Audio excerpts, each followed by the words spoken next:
Muy buenas amigos, hoy os vamos a hablar de cómo se ha enriquecido China, pero vamos a hacerlo desde un punto de vista cultural. Eso es, se podría decir que este vídeo es la versión súper reducida de mi tesis, que giró en torno a Max Weber, uno de los padres de la sociología, y el ensayo que dedicó al capitalismo en China. Bueno, en realidad el ensayo trataba sobre por qué el capitalismo no se originó en la China imperial pese a ser una de las principales potencias económicas durante siglos, aunque sus conclusiones siguen siendo muy discutidas hoy en día. Por cierto, aunque en la primera parte del vídeo me oiréis hablar más a mí, la verdad es que Lele me ayudó muchísimo en mis investigaciones, y gracias a ella y también a su madre di con una de las claves más importantes que he aprendido sobre la mentalidad china durante todos estos años. Pero vale de rollos y vamos al grano.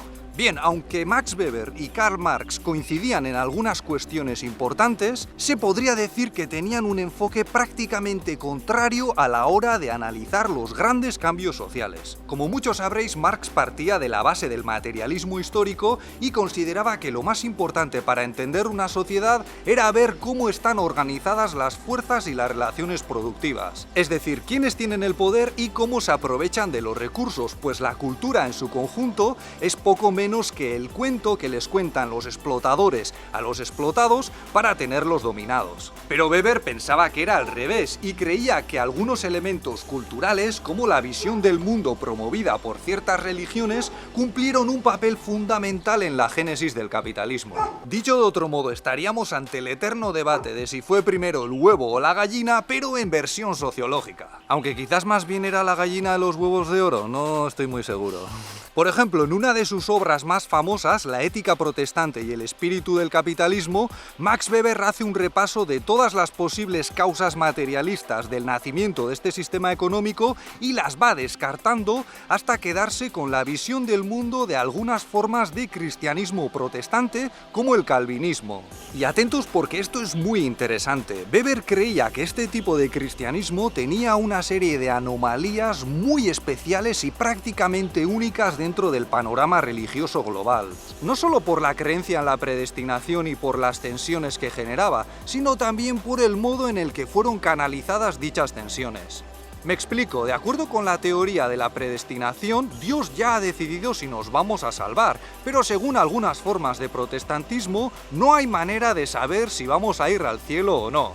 Y desde el punto de vista de Weber, esto hacía que los creyentes sintiesen mucha tensión y mucha angustia, para las que sus líderes religiosos les ofrecían dos soluciones básicas. La primera de las soluciones consistía en tener una fe inquebrantable, porque ésta se podía interpretar como una señal de que podíamos estar del lado de los salvados. Pero ¿quién es capaz de tener ese tipo de fe y no dudar nunca en toda su vida? Así que los líderes religiosos les ofrecían una segunda solución o una especie de plan B para la salvación, que consistía en trabajar y trabajar sin pensar en los frutos y como si fuese una especie de ejercicio espiritual. Y Karl Marx diría, qué casualidad que los consejos que daban estos señores de pensar menos y trabajar más beneficiasen a la élite económica de aquellos tiempos. Pero bueno, sigamos. Total, que el trabajo se convirtió en una forma de ascetismo, de purificar el alma y mantenerla alejada de los placeres mundanos. Y esta visión del trabajo extendida a la población laica supuso una enorme ventaja en términos económicos, porque hizo que la gente trabajase más y ahorrase más al tener una vida de lo más austera. Y el resultado fue la acumulación de un capital que fue invirtiéndose en procesos productivos cada vez más eficientes. Porque otra característica importante del protestantismo, según este sociólogo, es que era una religión más racional y más afín al avance científico y a la modernización. Más tarde, esta mentalidad se desprendería de los elementos religiosos y se convertiría, según Weber, en uno de los principales motores del llamado espíritu capitalista, que marcó de forma muy profunda la identidad de países anglosajones y de cuño protestante como los Estados Unidos. ¿Pero qué tiene que ver todo esto con China? Pues según Weber, el capitalismo no se originó en China porque en nuestra visión de la vida no había suficiente tensión entre el más allá y el más acá. Eso es, Weber concluyó que en la China imperial dominaba un panorama religioso prácticamente contrario al de los países protestantes, porque aquí la hegemonía del confucianismo hizo que las religiones de salvación fuesen mucho menos importantes, y predominó una visión positiva del mundo y de la riqueza. Es decir, según Weber, en la mentalidad china faltaba esa tensión trascendental de querer salvarse y no saber muy bien cómo, y tampoco se habían desarrollado soluciones para canalizar dicha tensión a través de la actividad económica. De hecho, las ideas de Weber influyeron mucho a los intelectuales chinos de comienzos del siglo XX, y algunos de ellos se convencieron de que debíamos abandonar algunas de nuestras costumbres religiosas. Exacto, pero lo más gracioso es que aunque Weber descartó tajantemente la posibilidad de que el capitalismo se hubiese generado antes en China que en Europa, llegó a decir que en el caso de que adoptase este sistema, China alcanzaría un éxito todavía mayor que el de Japón. O sea, aunque él no investigó en China, llegó a hacer un pronóstico del que todavía se habla mucho hoy en día. También hubo quienes pensaron que el confucianismo podía funcionar como el protestantismo y empezaron a hablar de capitalismo confuciano.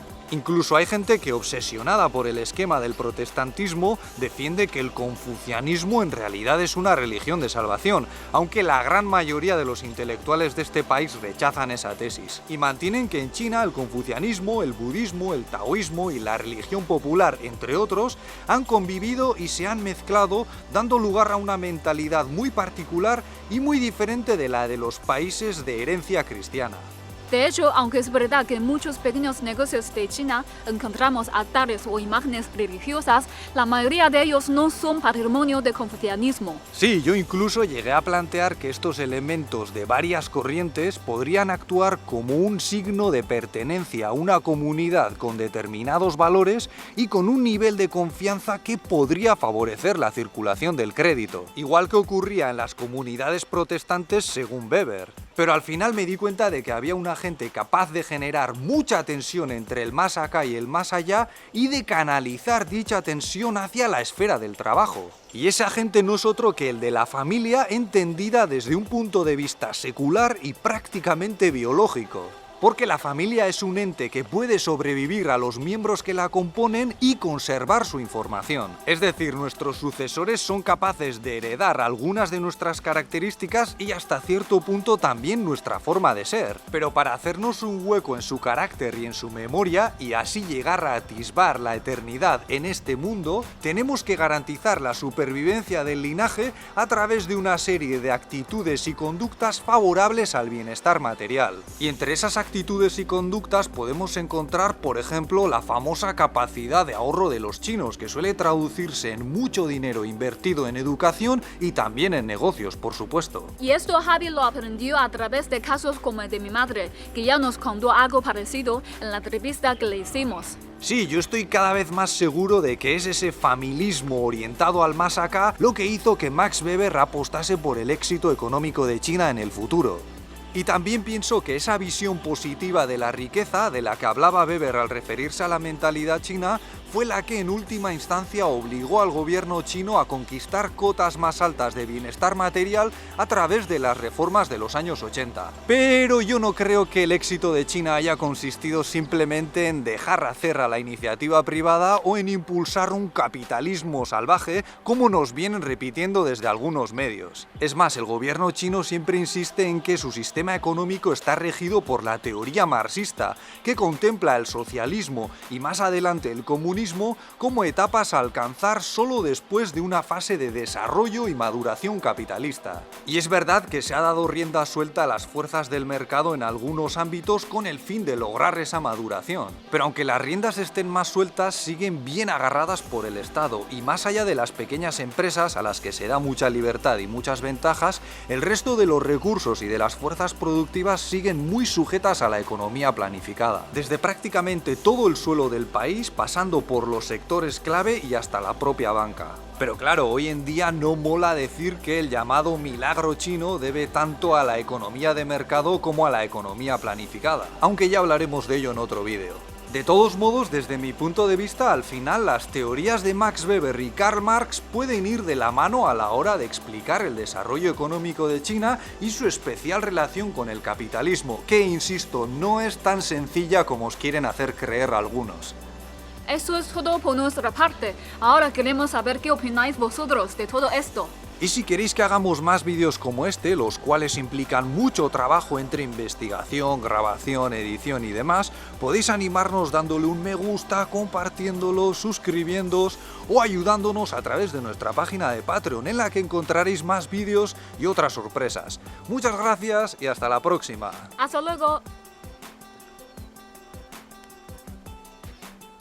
Por cierto, mi tesis está dedicada a Lele, porque ella realmente fue mi guía a lo largo de todo el trabajo de campo. Yo la conocí al poco de llegar a China como investigador y siempre que se me ocurría una hipótesis disparatada la ponía a prueba preguntándole a Lele. En plan, ¿tú crees que esto que hacéis los chinos podría ser por esto o por lo otro? Y muchas veces, casi sin darse cuenta, me daba unas pistas valiosísimas, ¿verdad? Sí, pero a veces era un poco pesado.